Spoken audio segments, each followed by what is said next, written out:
KARNOV, fire-breathing Russian strongman and apparent celestial representative. In 1987, he starred in his own crazy arcade adventure where he sought out treasure while defeating dinosaurs and C-3PO cosplayers. Later, when he decided to test his luck on the NES, his motivation changed from greed to redemption as he fought for the good of the people on behalf of God. And then, poof, nothingness. No sequels, no idle spin-offs, nothing at all. So, where did KARNOV go? Little did you realize, he's been everywhere.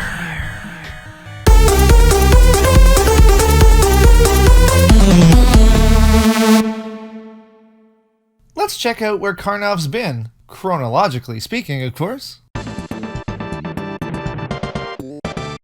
KARNOV's first appearance outside of his own game came in Gario Retsuden, a vertical shoot-'em-up seemingly set around the 3rd century in China. Why you have a Chinese warrior walking around shooting everything he sees is beyond me.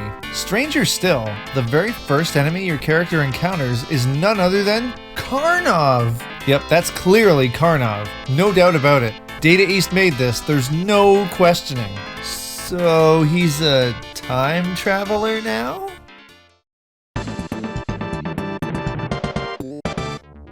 President Ronnie has been kidnapped. Yeah, quite a cover-up with that name there.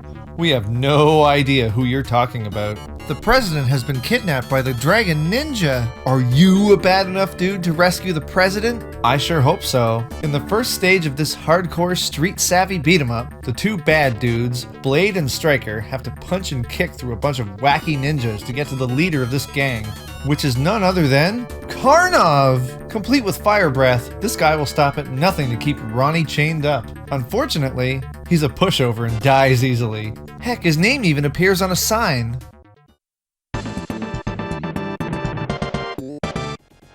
Trio the Punch, Never Forget Me, having been directed by the same person as the KARNOV arcade game and Chelnov?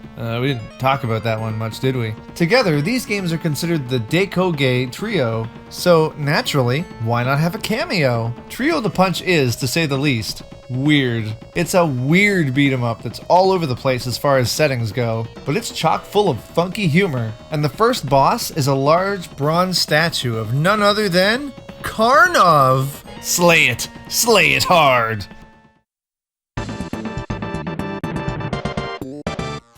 Okay, this one's a bit of a stretch to be honest, but I'll include it anyhow. This game was developed by Galco. Sorry, got those two mixed up.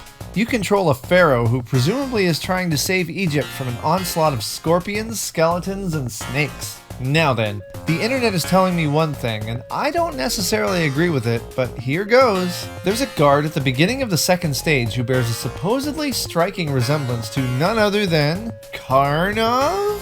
You be the judge. Personally, I think it's a bunch of foofara.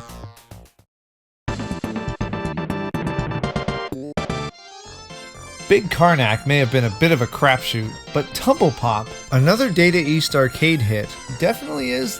Okay, it's another stretch, but at least Data East was involved. In the Russian-themed area of this vacuum-oriented puzzle game, there's a shirtless bald enemy that breathes fire and wears puffy pants. Could it be none other than KARNOV? Yeah, maybe. His pants are a little discolored though.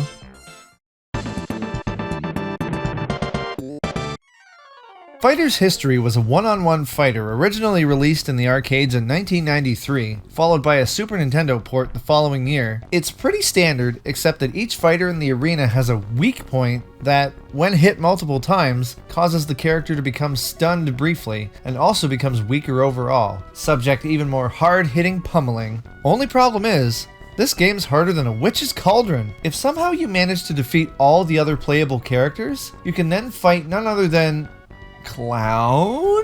What? And then, none other than KARNOV. Yeah. On the console version, he's even unlockable as a playable character. Joy! Joe and Mac Returns was the final game in the series, and took on a similar vibe to Snow Brothers or Tumble Pop, smacking enemies with your primitive club, stuffing them in your sack, and then tossing them to defeat other enemies. I did a whole video on this game, and it's good, go check it out. In stage 7-3 of the game, all of the enemies are none other than KARNOVs, breathing fireballs and inflating themselves to gargantuan proportions. But they're easily defeated with a conk on the noggin.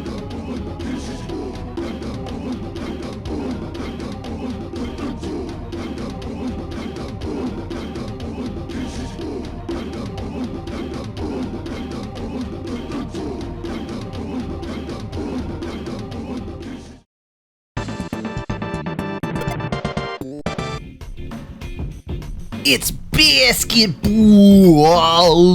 Buried under a glut of other basketball games, Street Slam, aka Street Hoop, aka Dunk Dream, was a Neo Geo basketball adventure that drops you into a 3-on-3 game in the mean streets with no holds barred. I think that's what it is. Yeah, I'm totally a basketball expert. I'm totally hip. Wiggity wiggity! But wait, who's that in the background? Hanging out looking all cool? Why, it's none other than KARNOV! He's sporting a sweet shirt with a giant K on it, just to rub it in that he's the legendary KARNOV. Oh yeah! Okay, he doesn't belong here at all.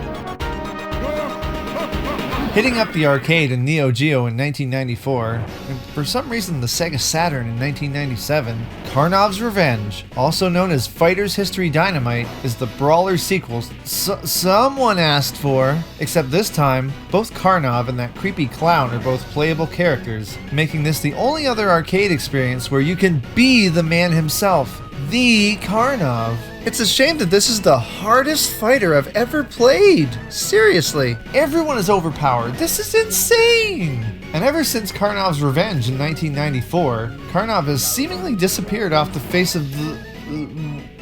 What? Oh no. No, please no! Do I have to talk about that? Alright. There is one more KARNOV game out there, but I had hoped not to talk about that one. No, not the Tiger Electronics handheld. I'm talking about...